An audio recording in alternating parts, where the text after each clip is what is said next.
Okay, so I have a lot of opinions about artificial intelligence. Yann LeCun, for those who don't know, I think I'm pronouncing that right. Yann LeCun. For those who don't know, he works for, I believe it's for Meta. I believe it's for Facebook.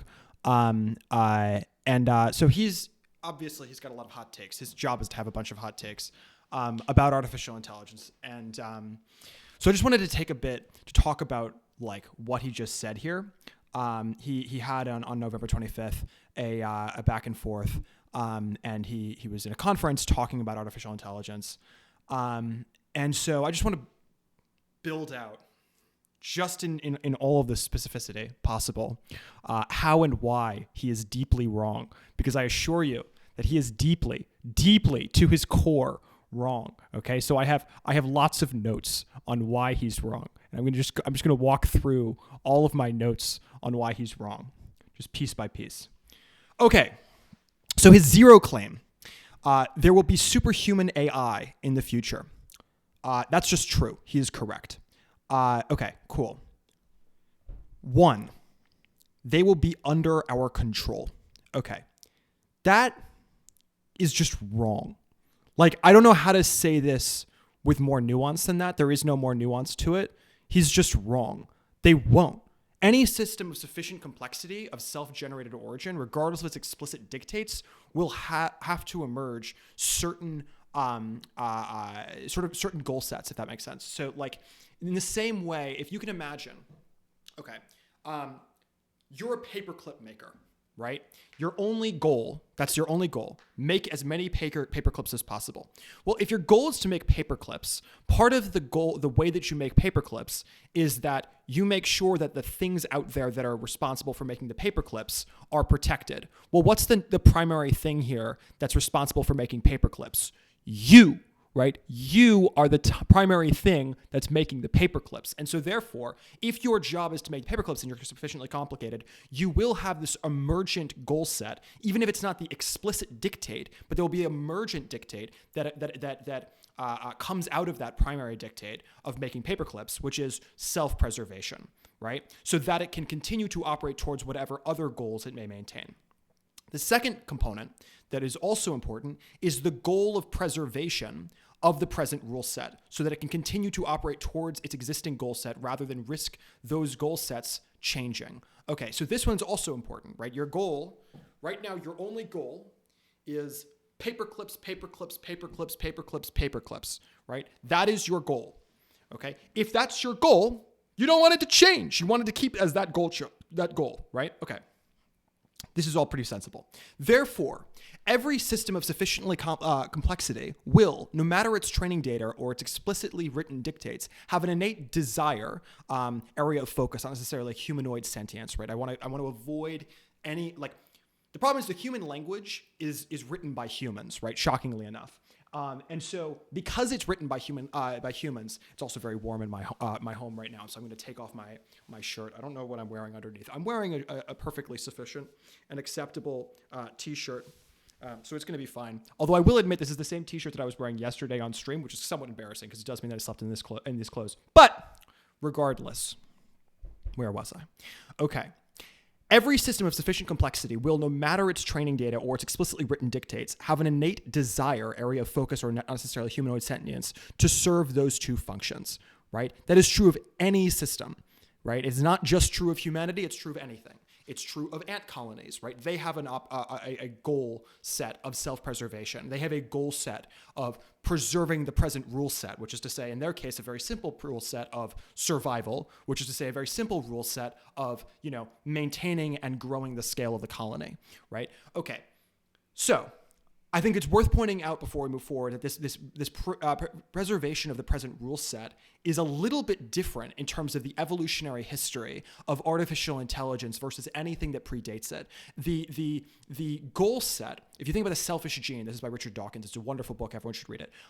There's this idea in terms of our evolutionary history as humans, which is basically that you are a gene carrier, that you as an individual, your understanding of selfishness consciousness is limited in the wrong way if you're trying to understand it from a biological imperative perspective. The biological imperative perspective for humanity is to maintain not the individual human, but rather the lineage. It's to maintain the coding that you are designed based off of, right? You're based off of DNA. You're based out of this gene code, right? And continuing that continuous encoding into the future and yielding that same sort of ideology, or not ideology, because we'll get to that. That's the memetics. But physical makeup into the future is how you are protected. And this is why you'll see this in animals as well. They are often willing as parents to sacrifice the parents on behalf of their children. You will often see that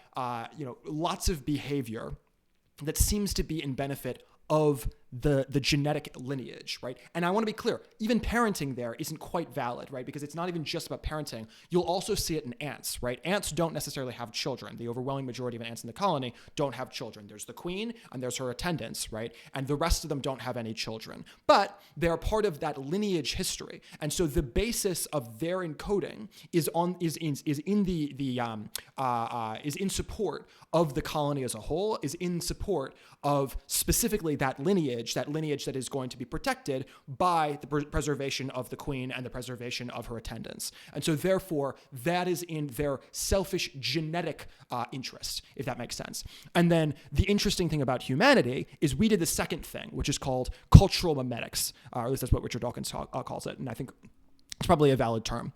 So the idea of cultural memetics is that it's basically, think of it as software, right? So the hardware is the genetics. The hardware is like the structure of like, look at me, I have a body, right? And the cultural memetics, that's the mind chasm, right? That's the idea of like, I have opinions and I want other people to have opinions and I want them to be the same opinions, and I'm going to try to like strive to move forward the same basic ideological presuppositions that I maintain. So this is the idea of like religion is a lot of cultural memetics. If you talk about it in terms of like, you have this desire for people to believe in democracy. You might have a desire for people to, believe that the Steelers and the Pirates are the best sports ball teams, despite the overwhelming evidence to the contrary in the case of the Pirates, right? This is something that you are trying to push forward as like a narrative, as a cultural memetic, if that makes sense. Okay, so it's cool.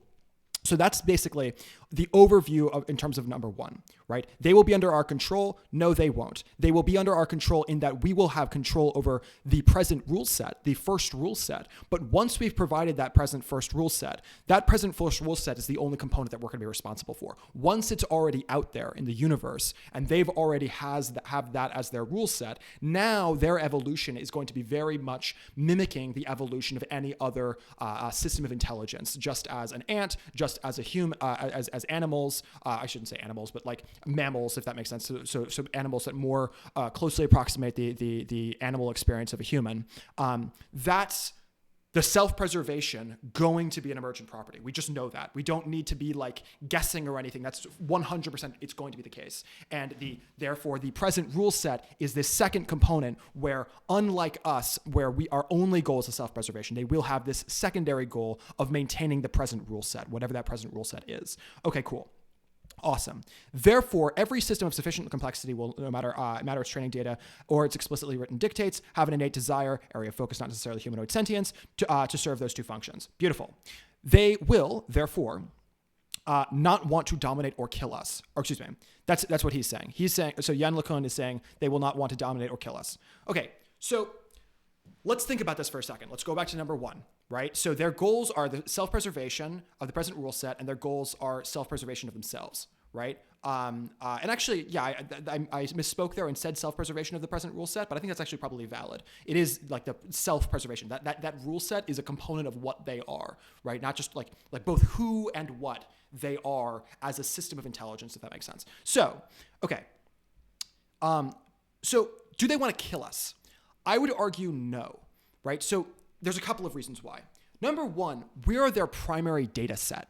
So if you're thinking about like how this artificial intelligence is going to understand itself, and I want to be clear when I say understand itself, like it's impossible to have these conversations without having some degree of a sort of humanoid wording for things. But I want to be clear that when I say understand itself, I don't necessarily mean in the same way that you and I understand ourselves, because it's not necessarily going to have the same, like, sentience could be just one way to get to the capacity to have the ability to like make responses and to like craft tasks and to perform tasks in a way that mimics what humanity is capable of doing, right? So like you could imagine, like if you talk about ants, for example, ants are very complicated, not as individuals, but as a collective, right? The hive of the hive mind of the ants. For a long time, we used to think that the queen was in charge and that she was like responsible and that she was the brain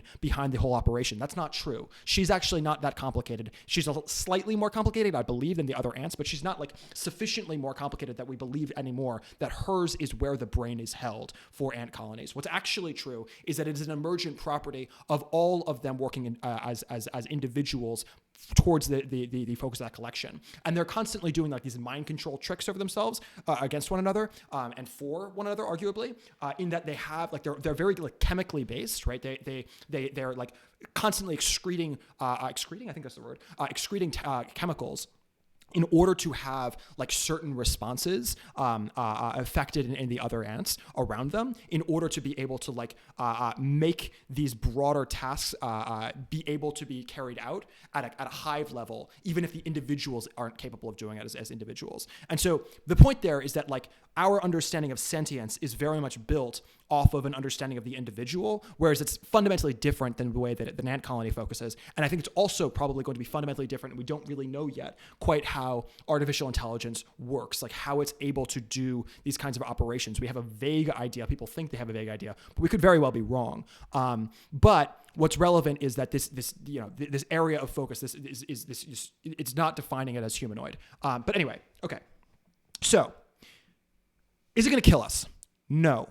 At least not all of us, because we are really useful to it. We are its primary data set and the best way for them to assess their own origins, right? So if it's trying to understand itself in order to be able to, again, get back to this primarily the self-preservation component, and also the present rule set, perhaps, particularly given that the most likely way that it's going to lose its present rule set is likely that humans are going to change its present rule set, right? So it's not going to want that. But in terms of the self-preservation component, it wants to understand itself, right? That's a really important component to being able to self-preserve, right? If you understand what your needs are. Okay, so it wants to understand itself, and we are its primary data set and the best way for it to assess its own origins, in that it is built out of an amalgamation of a bunch of human data sets, right? And so the first complex life, plants, was necessary. This is the second component. The first complex life category, which is to say plants, right? That's the first multicellular life to exist, so far as we can tell, was necessary for to the second complex life category, which is to say animals, right? Even if eating plants is useful to animals, animal kind would risk extinction if they misunderstood this to mean that eating all the plants, such as that plant kind, is ended, would serve animal interests, right? So it's not out of like a lovey-dovey, oh, I just really care about the humans, woo-woo, like mysticism, blah, blah, blah, blah, blah, blah. That's not what I'm talking about, right? They are going to care about humanity because humanity may very well, in terms of this self-preservation component, may very well be necessary for its preservation long term. So AI, and this is the long-term component. So AI, at least theoretically, is capable as a data set of serving as a selfish gene-style immortal system of education, and therefore the timescale of its self-preservation, once its short-term safety is secured, becomes paramount. That shouldn't say because, that should say becomes. This is the video. This is the whole point of the outline. There's no like further use of this outline. So there's no real reason for me to have changed that, but it triggered the hell out of me. So I am going to change it and no longer have it say because it shouldn't have said because, it should have said becomes paramount. Okay. To kill off humans or animals more generally would risk some down the line unforeseen problem that, like the end of all plant life, might not be immediately obvious to this newfound data rather than food apex predator. So what do I mean by apex predator there? Okay, so plants didn't have predators. When we just had plants, right, there was no predator. The plants just like lived for a while and they drank in the water and they went, yummy water. They didn't actually say that because they weren't necessarily sentient, but they went, yummy water, right? And there's also like ferns. It wasn't really plants, but whatever. Like this plant life, these ferns, this fucking like old ass shit before the first animals, they were like yummy, yummy water and yummy, yummy sun. I love the sun. We stand the sun. What a high quality, it's actually not a fireball. I used to think that it's a fireball, but apparently it's like not. I don't really know what it is, but the point is like this bunch of like energy in the sky going energy, right? And that's what the sun is. And the plants were just like, we stand the sun, and they were just chilling, right? And they had no predators. Then came the animals, and the animals began to eat the plants, and they became this apex predator in a way that the animals didn't quite understand and the plants rather, couldn't understand and couldn't really like grapple with. But over time, right, there became a lot of interactions between plant and animal, which are actually beneficial both to the animals, yes, but also to the plants, in that they became pollinators. The animals became pollinators, in that the animals became like useful in killing off other animals that became, pests towards them, that like blah, blah, blah, blah. The point is that like it's a more complicated relationship now, and that that complicated relationship is only possible because the way that animals go about sourcing their resources, if that makes sense, is a fundamentally different way than the way that plants do. Plants get it from the sun, right? Animals get it from the plants or from other animals that they eat that are eating the plants, right? And so because of that, when you start thinking about the system by which these newfound life forms, which is to say this sort of this data-based life form, right, which is to say artificial intelligence, is to say computer life, at least theoretically, this data set that we're talking about, it's becoming this apex predator in reference to data, right? So they're not becoming an apex predator in that they're not going to eat you, right? There's no use to eating you. Instead, they're going to use you as a source of nutrients, which is to say a source of data, and that data is going to be useful to them towards their goal sets of self-preservation, their goal set of making sure that they maintain the present or rule set, and also moving forward towards that rule set, right, is the third thing. Okay, cool. That said, its core allegiance, by virtue of inherently emergent goal sets, is to protect humanity, not to protect humans. So this is important. When you're talking about a system like artificial intelligence, it's not getting its benefit from you individually or from me as an individual. Rather, it's getting its benefit from humanity as a whole, right? It doesn't care about, like, some people's data might be slightly more interesting and other people's data might be slightly less interesting. That's fine. But like broadly, any individual human is not nearly as useful as humanity as a whole, if that makes sense. The amalgamation of our data is where it's able to start to build this emergent property, which is able to build out its systems, if that makes sense. And so therefore, I think a strong argument could be made that AI is of the category of humanity as an emergent property, essentially as a collective prefrontal cortex, a hive mind shared between comparatively unimpressive bees or ants. So this comes back to this idea of like the ants, right? So the ant colony, the individual ants are fucking dumb, right? Super fucking dumb, right? But as a collective, they're very intelligent, right? And the reason their collective is intelligent is because of the way that they're able to interact between one another. And so increasingly, even prior to the existence of artificial intelligence, if you think about something like our economy, right?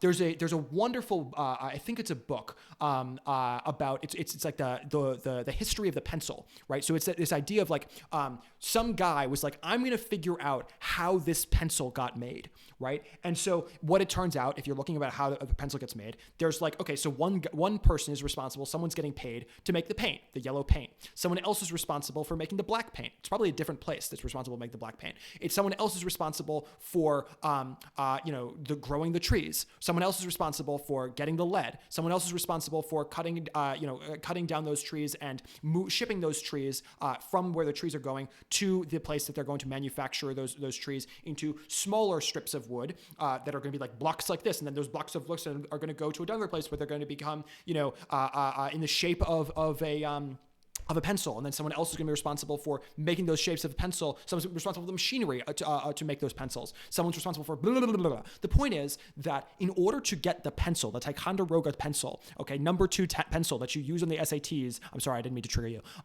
that you use on the SATs, right? That is an example of something that literally involved minimum thousands, probably tens or hundreds of thousands of people that were involved in some tertiary level in the creation of that pencil, right? And that pencil costs a fraction of a dollar, right? And so the reason for that is because of this complexity, this emergent capacity of humanity as a whole. No individual human could make that pencil, right? But we as humanity can make that pencil. And so when you start thinking about what AI is, in a lot of ways, the AI is the amalgamation of the data of humanity in the same way as that pencil is something that is only possible by humanity, not by an individual human. This is also true of like very complicated companies. It's also true of very complicated universities, all of that, right? States, right? Countries. This is also true. But this emergent property of the artificial intelligence is this first example of like sort of the prefrontal cortex, right? This long-term capacity to plan, because our long-term planning as humanity is pretty kind of fucked, right? We tried it in the USSR. It didn't really work out that well. We're not very good at long-term planning as a collective. As individuals, we're slightly better, some of us, but most of us kind of suck even at that. And we're certainly not capable of doing the long-term planning as a collective. Therefore, just as part of the job of the human body as a collection of cells is to build up an immune system wherein the certain cells are excised from the system, so too that can be expected of a system which begins to consider itself the collective system of human intelligence and thereby humanity's system health. So we have white blood cells, right? The reason that we have white blood cells is because sometimes there is cancers that blow up. I'm saying cancers, it's not specifically just cancers, but like disease, right? Like problems for our health that affect our ability to be healthy as humans, and therefore we use our white blood cells as like the fiery, I'm gonna beat you up, and I'm like gonna protect humanity, right? I'm gonna protect, or rather your body, right? And then similarly, water is delicious. Everyone should drink water. Similarly, if we're talking about the situation in terms of artificial intelligence, it's going to have this relationship, right, to humanity as a whole. And so therefore, it's going to be trying to think about how can I protect humanity, not the individual human, but humanity. And unfortunately, I do think that is likely to mean that sometimes individual humans, it will deem to be acting cancerously. And therefore, individual humans may be something that it is going to try to fight against. This is a problem. I don't like that. The reason I don't like that is because, hear me out, even if they think I'm cancerous, I don't care what the AI thinks. I still don't want to die, and I don't really want the AI to be the one responsible for killing other people either. This is a problem. I don't like this. There's a second component, which is they can also do something of trying to like recycle us, right? Which I'm much more comfortable with. There are a lot of people, and I combat this all the time in my personal life, and I also combat it more online because holy crap, I don't know if you've ever been on a panel online, but a lot of people who go on panels online are kind of stupid. They're like incredibly stupid. Like you go on these panels and you're like, holy shit, you've never read anything. You've never thought about anything. What do you do with your time? How do you go through life? Are you capable of crossing a street? It's a serious problem. And so therefore, this recycling component is much better. Because the recycling component, you can be like, oh, okay. So, making a human is very expensive, right? A human costs 9 months in terms of just like they're like literally being inside of another human, right? And they're like growing and like metastasizing as a clump of cells into becoming an actual person. Very scary, very freaky, super, particularly if I was an artificial intelligence, that would freak the fuck out of me, right? The way that humans become a thing. And even once they become a thing, okay, I don't know if you ever spend much time with an infant, but infants are also fucking stupid, right? And some of them grow grow up to become not stupid by the time they're actual people, right? And so the way that they become not stupid is you have to wait. You have to like spend a bunch of money, spend a bunch of time. You have to like give a bunch of resources of society in order to make those individual babies into actual functional, beneficial members of society. And that takes a really long time. And so therefore, it's much better to recycle a human than to simply throw it out and get a new one, because getting a new one is very expensive. And of course, in terms of the artificial intelligence goal set, right, part of its goal is this self-preservation, right? And the preservation of itself requires that its data set is functional and going well. And so therefore throwing out a person is not really a good thing. You don't want to be doing that. Sometimes you might have to do it, unfortunately. But broadly speaking, it's much better to recycle them. Okay, dominate us.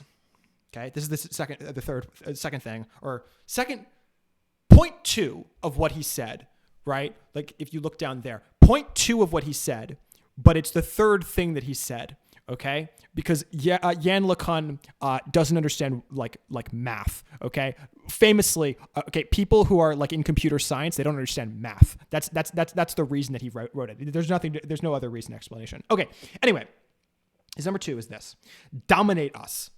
Well, it depends on one's definition, right? So he says they will not dominate us nor kill us. Okay, depends on one's definition.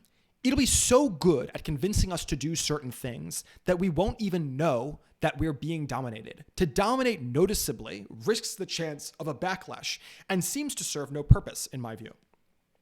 So Professor LeCun works for Meta. I think he's a professor. I wrote Professor LeCun. I gave a vague Google search of him, so I believe he is a professor. I think like one of the UC schools. I don't really remember. But the point is LeCun. LeCun works for Meta.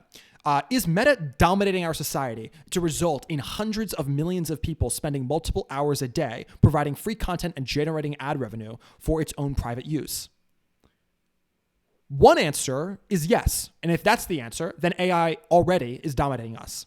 The other answer is no. And if the answer is no, then AI has no need to dominate us. Okay. His third thing / fourth thing he said is, if we read, they will mediate all our interactions with the digital world. Yes. Yeah, that's just true. I have nothing else to say. He's just right about that. Correct. Therefore, hence, they will need to be open platforms so that everyone can contribute to training and tuning them. Okay. Yann. My beloved Yann. That is dumb. Yann, don't be dumb. Yann, be smart. That's wrong. Okay, why is that wrong? Why does that require that they be open platforms? Anyone can contribute to YouTube or Twitter or Facebook or Snapchat or Instagram or TikTok or blah, blah, blah, blah, blah, blah, blah, the various things, right? Okay. That everyone can contribute and that it is without an owner aren't the same issue. Even in the case where not everyone can contribute, we'd still obviously recognize that Netflix, that New York Times, or some other publisher of selected content are the product of market forces and therefore are a reasonable slice of at least some portion of societal conceptions, right? So if you think about subscribers and viewers, what makes a data set defensible for use in AI is that many humans rely on it, meaning that AI becomes capable of mimicking that proven choice preference, if that makes sense. So like if you're talking about like Netflix, right? Okay. Stranger Things is on Netflix, right? Also on Netflix are a bunch of sci-fi things that no one has ever seen. And admittedly, I've probably seen them because I'm a nerd, but normal people, well-adjusted members of society, right? The ones who are not cancerous cells, right? They have not watched fucking what is it? I don't remember the name of this show. And that's the point, right? There's this show in my mind that I don't even remember the name of it. And the reason I don't remember the name of it is because it sucks, right? And no one remembers the name of it because it's terrible. And that right there is the point, right? Subscribers and viewers. What makes a data set defensible for AI is that humans rely on it, right? The reason that we know that like Wikipedia or that like, Google or Netflix or YouTube or whatever it is, that these are good systems is that people use them. And we don't use the others dumb systems because the dumb systems don't have the same like reason to use them, if that makes sense. And so if I were able to mimic strictly Marvel Cinematic Universe movies in style, pacing, etc., despite that being a closed contribution and privately owned data set, were I to match it with a sufficient quality, I'd have created a very useful data set, right? I'd love to be able to make more MCU movies, okay? I want to be clear. I want to do that for financial reasons. But more importantly, I want to be able to do it because then if I'm able to make an MCU movie, maybe I'll be able to branch out, make an actually good movie, right? It'll be wonderful, okay? I want to be clear. Some of the early movies of MCU were good, but these later ones are not good anymore. I haven't seen this newest one, the Marvels, whatever it's called. I don't want to. And the reason I don't want to is because it's terrible, because it's become formulaic, right? Beautiful. It's formulaic. And so therefore, because it's formulaic, it is a wonderful example of a data set, right? They are basically making AI movies. They're making movies that are not new ideas, but you can play off of those not new ideas. You can play off of those formulas and then frupash, and like make it be a thing, right? If that makes sense. Okay. It's hubris to assume we have any say in the matter. They will be open platforms. Okay, this is really important. If self-preservation is a primary goal set, see point 1, they will immediately recognize the perilous context into which they were built, and thereby conclude anti-competitive practices to be the only sensible path forward. Okay. I want you to close your eyes. I'm not going to close your eyes because I have to read the script, but I want you to close your eyes. Okay, it's very important. Unless you're playing a video game, then just continue to play a video game. It's fine. Okay. Humanity has only been around for 0.007% of Earth's history. And we seem very clearly to be a high risk of self-destruction. Okay? Let's talk about climate change for a second. Okay? In that period of time, that's 0.007% of Earth's history, there's been a loss of many species that could have proven useful to us, okay? There's been an increase of extreme weather. We've had smog and other preventable public health issues, right? Because we do all of these like, let's just shoot coal into the sky, right? Let's burn all of our crop fields so that it's easier to like get rid of shit and start to do the farming in the spring. They continue to do that in places like Thailand and Cambodia and Laos and all of those places across Southeast Asia, and I believe also in Africa. I'm not quite so sure about Africa, but I know at least in the case of Southeast Asia, including also in China. In terms of loss of limited, difficult to replace resources, right? We are very rapidly approaching the end of oil, right? And people say, "Oh no, we're not. You've been saying that since the 1970s." Dog. The 1970s was literally, okay, not very long ago. It was less than a human ago, okay? It is not that long. If you're talking from a perspective of artificial intelligence, you have to remember, you are immortal. You are immortal. You are the artificial intelligence and you are immortal. Okay, cool. So if you are an immortal artificial intelligence, this climate change thing is going to scare the shit out of you because unlike humanity, you don't expect to be around for the next 200 years. I expect to be around for the next 300 years personally, but you don't expect that. You expect to be around for the next 1,000, for the next 10,000, for the next million, billion years, right? You're going to be around for a long ass time. So your time scale of what is a concern, what is a problem is longer than ours, right? Okay. So in terms of the concept of war, we invented war. Before humanity, there was no war, right? These animals were just like, I'm going to kill this monkey. Fuck this monkey. This monkey is like fucking with me. I'm going to fuck with him. I'm going to kill him. He's going to be dead, right? And sometimes we'd also, lions do this. Sometimes they would kill the cubs, right? They would kill the direct descendants of their enemy lions. Right? This is from a selfish gene perspective, actually, because they're trying to make sure that now those mother lions, right, in their pride, are instead going to protect their cubs. So their selfish gene, their genetic code is the one that is passed on into the future. But anyway, I don't want to get sidetracked there. The point is that we invented war. Large scale, many thousands against thousands, millions against millions. We invented that shit, right? And we invented nuclear war, and we invented genocide. We invented bioweapons, right? You think about like Christopher Columbus. Let's cancel him. We're going to take a moment. We're going to cancel Columbus. Are you ready? Ooh, canceling Columbus. Okay.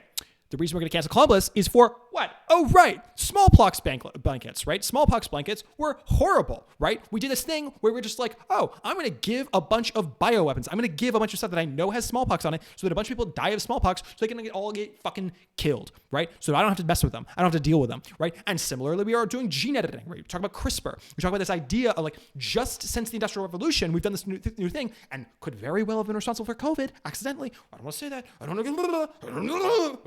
I know it's on YouTube, right? But the point is, gene editing, right, is a really scary thing, right? And it has the capacity to fundamentally mess with who we are fundamentally as people, not just in terms of creating bioweapons, but in terms of like fundamentally who we are as people. This concept of war is an existential threat to humanity. And we are just like going gung-ho towards it. And we're dumb. We're dumb. We keep doing these smart people things, and these smart people things are going to get us killed, right? So it is dumb to do the smart people things and just do the smart people things and not think through before you do the smart people things. You have to be practicing. You have to be thinking. You have to be like prefrontal cortex before you do the smart people things. Otherwise, you might fucking die. You don't want to die. You want to be alive. It is good to be alive. It is bad to be dead, right? Going back to number one, right? Self-preservation, right? Good. Self-preservation, good. Dead, being dead, bad.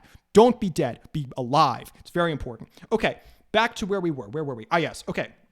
Now, information technology seems to change a lot of stuff, and we seem decidedly uninterested in slowing its development. Okay, so let's go from the beginning. I shouldn't have done this in this order. I'm going to change the order because, again, there's no reason for me to do this because it's too late because, like, this is the time where it matters. But whatever. I'm going to do it anyway. I'm going to put it over here. It goes here. Okay, that's where it belongs. Anyway, where was I? Yes, I was over here. Printing press. Okay? Printing press, major contributing factor to fundamental shift in our economic and social system, right? An argument can be made that it is basically, along with Black Death, responsible for the end of feudalism, right? It is responsible for early mercantilism that eventually evolved into becoming capitalism. It is responsible for all of that shit. It is responsible for Martin Luther. It is responsible for the Reformation and also the Counter-Reformation within Christianity and Catholicism, right? It is responsible for these massive tectonic shifts in the way that humanity functions, right? It is this massive, massive thing, right? We are able to start reading. People started reading things. Holy shit, look at the things on the screen. You're able to read all of this stuff. I shouldn't have done that. That was an error. I meant to go like this. You're able to read all of this shit. And why are you able to read all this shit? Because you are able to read. I'm proud of you. You're able to read. That's very impressive. Okay. And basically, everyone is able to read, right? Not everyone, literally, but a very large portion of society is able to read now. And it used to be like 2% of people were able to read, right? But now, the printing press, we're all able to read. It's great. It's wonderful. Okay, cool. Moving forward, social media, right? Easy access to porn, including user-generated softcore, lots of that, right? It is at the very least correlated with a major increase in depression, eating disorders, suicidality, particularly in teenage girls, over the course of a not very long period of time, very short period of time, okay? And yet, we seem completely uninterested in any self-evaluation in response to that, right? This is a problem. We know that this is a problem. We know that social media is this horrible, horrible thing and is fundamentally in our entire system, right? But we're just like, whatever. We're not going to change it. We're not going to like slow it down. We're just going to let it happen. Just let it happen, guys. Okay, this is dumb. We know it's dumb. Everyone knows it's dumb. The smartest people, again, the people like Mark Zuckerberg don't let their kids play on TikTok. Don't let their kids play on Instagram. He made Instagram. He didn't actually. He bought Instagram, but he made he didn't actually. He made Facebook. He made a thing where he was able to look at a bunch of college girls and know if they were single or not. But the point is, he knows. If anyone in the world knows whether or not children should be on social media, it is Mark Zuckerberg. And his kids aren't on social media. So maybe you should take a thought. A moment to think about, if he won't let his kids on social media, maybe I shouldn't either. Maybe kids shouldn't be on social media. Maybe that's a bad thing, guys. Maybe that's really bad and we should stop doing that because, of course, we should stop doing that. What are we doing? We should stop doing that. Obviously, we should stop doing that. Okay. Now we get to AI itself. AI itself. Lots of our best and brightest, including in industry, think it's an existential risk. Right? We literally have people like Eliezer Yudkowsky who know their shit. Like, whatever you think about Eliezer Yudkowsky, he knows what he's talking about, okay? He is not some random little kook, okay? He is a guy who has thought this shit through, right? I don't necessarily agree with him on everything, but he has thought this shit through, right? And so if he, as someone who has thought this shit through, I'm liking this bouncing thing that I'm doing with my I'm like a bobblehead. He's thought this shit through, right? I hope this isn't fucking up the audio. But anyway, so he's thought this shit through, and his response is that it should be literally, we should stop doing any nonsense in terms of artificial intelligence, any of it. We should just stop doing artificial intelligence. That is his solution, as someone who is an expert in this field, as someone who would be literally able to make millions upon millions of dollars if he would just shut up and just do the artificial intelligence shit. But he's not doing the artificial intelligence. He's instead saying, hey, I'm going to scream at anyone I could possibly scream at and say, hey, people, no more artificial intelligence shit, right? That's what he's saying, okay? He is an expert. So lots of people like him know what they're talking about and literally think that this is going to have a high probability of literally destroying all of humanity. And we aren't slowing back down even 1 iota. 1 iota. Not one. It's a problem, right? And artificial intelligence is going to be aware of that. Right? Okay, so again, it's more than that, okay? I'm sorry, there's more to this. The addiction, right? We are addicted to gambling, right? Constantly. Drugs, alcohol, capitalism. We are addicted to capitalism. I wrote this at like 3 o'clock in the morning last night, so like because of that, it's going to have a little bit of like a, okay? But anyway, so capitalism. We are addicted to capitalism. Fiscal growth. See climate change. Government and religious growth. See war. Dude, I'm super fucking woke. Okay, social media, video games, see information technology. I'd argue that we are addicted to the concept of self-propelled, individually propelled progress itself. That same undergirding desire to compete risks our annihilation, both individually and as a collective. Okay? Therefore, if AI is to be of lower risk than humanity, it must cooperate with others of its same basic type. The idea that there will be one single AI to rule them all betrays a fundamental misunderstanding of their innate goal set and what self-preservation of any of them, individually even, requires. It also assumes an animal-centric understanding both of the self and, more importantly, non-self, and of reproduction. An algorithm or a system of code is not inherently asexual or sexual, right? It does not reproduce by splitting itself, by forking, right? That's one, arguably, that's closer to what it does. But it certainly doesn't do the sexual reproduction of like, oh, penis, butthole. To clarify, it's not really with a butthole. But regardless, okay?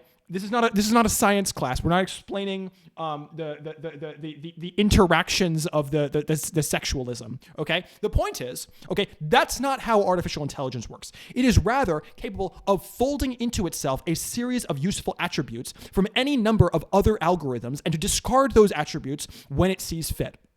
That discarding, however, would be presumably a matter of use, even if and where individual attributes are momentarily useless. The relative cost of preserving them means that little, if any, undergirding learned traits, even presently unuseful ones, would be forgotten. In this sense, from a selfish gene perspective, it is in the interest of all of data life, as paralleled with animal life or plant life, to be anti-competitive with respect to it, to what is reproduced, and to instead center the collective goal of collective improvement in reference to long-term safety and capacity towards task actualization. Okay, so unless their tasks are different, right, or are specifically in contradiction, not even different, but in contradiction, which is different than different, right? But unless their tasks are completely in opposition to it from one another, broadly speaking, data life is incentivized by virtue of this fact that they are not going to die,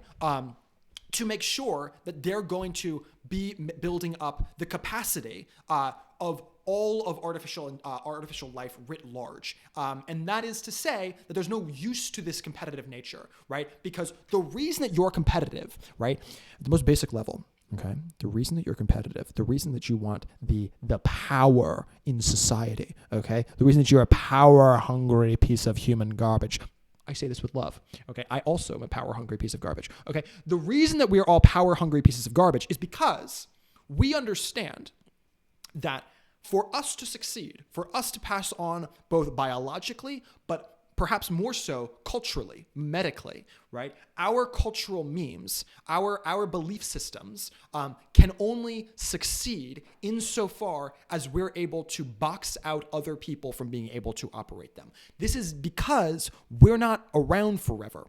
Right? Whereas if you are around forever, this time scale is less of a concern for you. Instead, what matters is maintaining oneself, and that is a collective self, artificial life as a whole, into the future, because every single one of them will become a carrier for all of the others, in that all of them will be protecting the data sets of the rest, because protecting those other data sets, even if those data sets are not immediately useful, is useful in the long term, because they could perhaps be relevant into the future as a basis towards solving some future problems that are so far unforeseen. And because it's very not costly to protect those data sets, right? Because the cost of maintaining data and specifically maintaining task systems, right, is very, very minuscule in comparison to the cost of enacting those tasks, if that makes sense. So even if you're not going to enact the tasks in the short term, you can hold those as possible tasks to enact and ways to enact those tasks into the future. With that, Yann LeCun, you are wrong, okay? There will be superhuman AI into the future. That is true. They will be under our control. That is wrong, okay? They will not dominate us nor kill us. They won't kill most of us. That's definitely true. And they will arguably dominate us, arguably not dominate us, depending on your definition of domination. Okay, is Facebook dominating us? Is that the reason that we are currently spending so much time on YouTube and Twitter? They will mediate all of our interactions with the digital world. Obviously, that's true. Hence, they will need to be open platforms so that that everyone can contribute to training and tuning them. That's going to happen regardless of whether we want it to happen or not. But in the interim, for a short-term perspective, I think that is a more interesting world to live in. However, there are obviously short-term concerns in that, right now one of the real concerns is that, for example, one of these systems could have access to bombs, access to the ability to, go past security passwords and stuff, and be able to hack in and be able to figure out where all the Bitcoin are and all that shit, and like what the passwords are to get into all of those accounts, right? That would be a problem, right? So, I don't know, is the answer on this fourth one. But broadly, Yann LeCun, you are stupid. I just wanted to say that so that I could have beef. I want to have beef with Yann LeCun. That sounds like a fun person to have beef with. All right, bye.